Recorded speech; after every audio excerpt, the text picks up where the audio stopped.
बच्चों, एक बार फिर मैं एक वृत्त का 12.2 एक्सरसाइज से एक महत्वपूर्ण क्वेश्चन नंबर 10 आपको समझाने जा रहा हूं। आप इसको ध्यान से समझिएगा।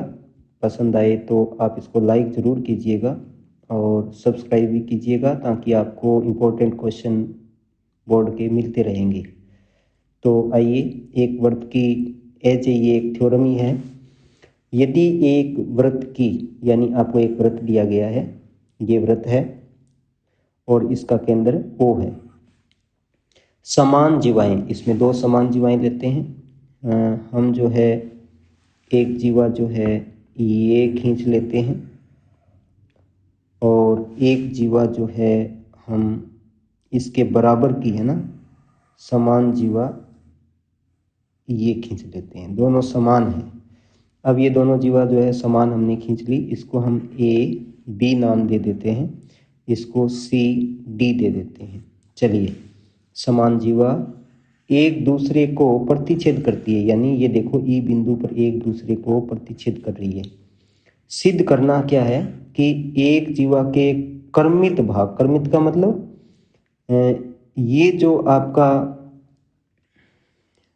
इसके जो बड़ा भाग है E से लेके जो B तक है, ये EB भाग एक बड़ा हो गया, तो इधर वाली जीवा का ये जो है बड़ा भाग हो गया ED, इसके बराबर है। और ये छोटे वाले जो टुकड़े बच गए हैं CE और AE, ये आपस में बराबर है। ये अपने को सिद्ध करना है। कर्मित भाग इनको कहते हैं कि बड़े वाला भाग AB का बड़ा वाले भाग जो है CD के बड़े वाले भाग के बराबर, यानी EB बराबर ED है और EC बराबर AE है। तो इन्हें सिद्ध करने के लिए हमने ये दो जीवा ले ली, एक वृत्त ले लिया। तो सबसे पहले लिखिए कि आपको दिया क्या है। आपको दिया है वृत्त है जिसमें वृत्त है जिसका केंद्र जो है वो है, जिसका केंद्र O लिया है हमने, और इसकी जो जीवा AB जो है वो जीवा CD के बराबर है और E बिंदु पर प्रतिच्छेद कर रही है। E पर प्रतिच्छेद कर रही है। अब सिद्ध क्या करना है आपको, तो देखिए इसमें आपको सिद्ध करना है, सिद्ध करना है तो लिख लेना चाहिए कि हमें सिद्ध करना है कि EB यानी ये बड़े वाला टुकड़ा बराबर है दूसरी जीवा के ED के, और CE जो है वो बराबर है AE के। ये सिद्ध करना है। तो आइए, इसको सिद्ध करने के लिए हमें एक छोटी सी रचना का सहारा लेना पड़ेगा। तो हम रचना कर लेते हैं। तो रचना क्या करेंगे, देखिए हम E बिंदु से होकर O केंद्र को सीधी एक रेखा मिला देते हैं। तो हम जो है ये हमने एक सीधी रेखा मिला दी, केंद्र को E से मिला दिया। अब आपको पता है कि E केंद्र है, और दूसरी रचना केंद्र O से AB पर लंब डाल देते हैं। तो ये हम जो है AB पर O से लंब डाल लेते हैं, ये लंब डाल दिया। अब O से इसको बिंदु को L दे देते हैं। अब O से CD पर भी हम लंब डाल देते हैं, ये हमने जो है CD पर लंब डाला, और इस बिंदु को हम जो है M बिंदु दे देते हैं। अब देखिए कि हमें अच्छी तरह से पता है कि वृत्त में जो केंद्र से जीवा पर लंब डालते हैं वो जीवा को सदैव समद्विभाजित करती है और उस पर लंब भी होती है।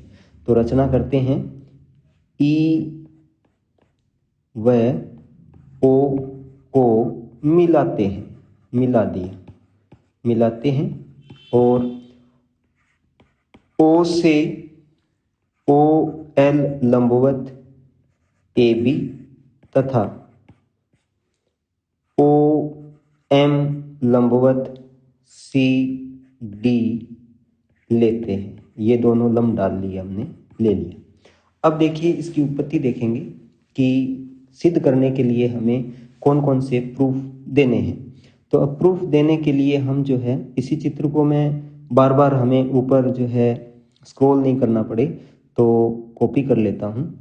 तो ये मैं इस भाग को कॉपी कर लेता हूँ, ये मैंने कॉपी कर लिया।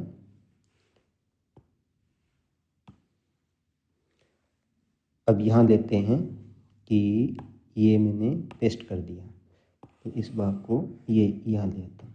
अब देखिए हमें इसमें जो सिद्ध करना था यानी EB ED के बराबर, तो इसके लिए हम दो त्रिभुज का चयन कर लेते हैं, एक तो ये ELO और एक ये EMO। तो उपपत्ति में उपपत्ति त्रिभुज ELO व त्रिभुज EMO में ले लिया दोनों को। अब दोनों को सर्वांग सम करना है। तो आप देख रहे हो कि समान जो जीवा होती है वो केंद्र से सदैव समदूरस्थ होती है। तो ये भुजा भी आपस में बराबर हो गई, LO जो है MO के बराबर है, और ये लंब हमने डाले हैं तो 90 डिग्री का कोण है, और ये भुजा उभयनिष्ठ है जो लंब के सामने है दोनों में, तो इसमें RHS आ जाएगा। तो देखिए सबसे पहले 90 डिग्री को बताते हैं कि कोण ELO बराबर कोण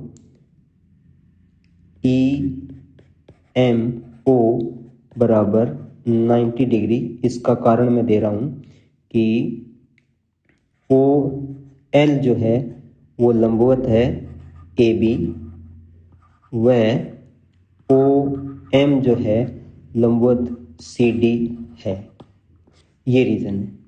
फिर हमें पता है कि EO बराबर EO दोनों त्रिभुज में ये उभयनिष्ठ है, ये दोनों में उभयनिष्ठ है यानी कॉमन है दोनों में। अब देखिए कि OL जो है वो भी MO के बराबर है। कारण क्या है, समान जीवा केंद्र से समदूरस्थ होती है। ये प्रमेय थी छोटी सी वृत्त की, हमने पहले पढ़ी थी। समान जीवा केंद्र से समदूरस्थ है। तो इससे देखिए अतः RHS समकोण कर्ण भुजा right angle hypotenuse side property से गुणधर्म से दोनों त्रिभुज जो है सर्वांग सम हो गए। त्रिभुज ELO सर्वांग सम है त्रिभुज EMO किससे, RHS से। चलो ये हमने सर्वांग सम कर दिया।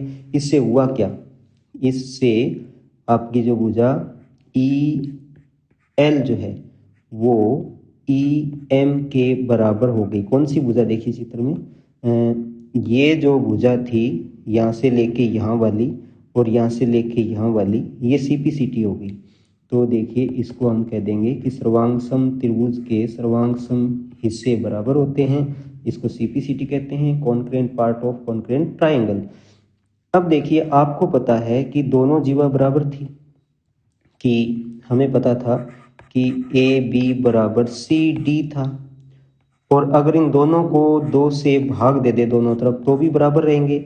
AB का आधा कौन सा है, LB, तो यानी LB बराबर, और CD का यानी ये LB वाला भाग, CD का आधा कौन है, MD, तो ये हो गया MD। यानी इसी रीजन से समान जीवा के अर्ध भाग बराबर हैं, आधे भाग जो हैं बराबर हैं। तो इन दोनों को आप जोड़ के देखिए क्या बनता है कि प्लस कर दीजिए EL प्लस LB बराबर EM प्लस MD। तो अब आप देखिए क्या बन गया इसमें, EL और LB यहाँ से लेके EL और एल बी यानी ये भाग यहाँ से लेके यहाँ तक पूरा का पूरा ई बी बन गया। तो ये बन गया आपका ई बी। तो ई बी बराबर ई डी बन गया। ये भाग पूरा का पूरा योग देखिए, यहाँ ई से लेकर डी तक बन गया। तो ये एक क्रमागत भाग जो है आपका सिद्ध हो गया। तो अब देखिए ये क्रमागत भाग सिद्ध हुआ। अब बड़े भाग बराबर हो गए, तो दोनों जीवा समान थी, तो बड़े भागों को अगर दोनों जीवा बराबर थी तो दोनों जीवा के छोटे भाग ऑटोमेटिक बराबर हो गए। तो अब देखिए ये जो छोटे भाग थे सी ई और यहाँ जा था वो ए था, ठीक है, ए बी जो है वो बराबर हो गए। तो आपको पता है कि ए बी बराबर, जबकि ए बी बराबर सी डी हमें दिया है। तो ये एक नंबर हमने प्रूव किया था, एक को इसमें से घटा देंगे तो दिया है इसमें से एक घटाने पर तो पूरी जीवा में से बड़े टुकड़े घटाओगे तो छोटे टुकड़े बच जाएंगे। तो A B minus E B बराबर C D minus E D, बराबर में से बराबर टुकड़े घटाओगे तो बराबर ही बचेंगे। यानी इस पूरी जीवा ए बी में से आपने ये बड़ा भाग ई बी घटा दिया और सी डी में से इसमें से आपने ये पूरा बड़ा भाग ई डी घटा दिया, तो आपका सी ई और ए ई बच गया। तो इधर बच गया सी ई बराबर ए ई। तो ये आपका दूसरा क्रमागत भाग जो है सिद्ध हो गया। अतः 1 व 2 से स्पष्ट है, इज क्लियर, कि दोनों समान जीवा के क्रमागत भाग बराबर है। संगत भाग जो थे, संगत क्रमागत भाग बराबर है। तो सब्सक्राइब जरूर करना बच्चों, इसको पूरा वॉच करना। आप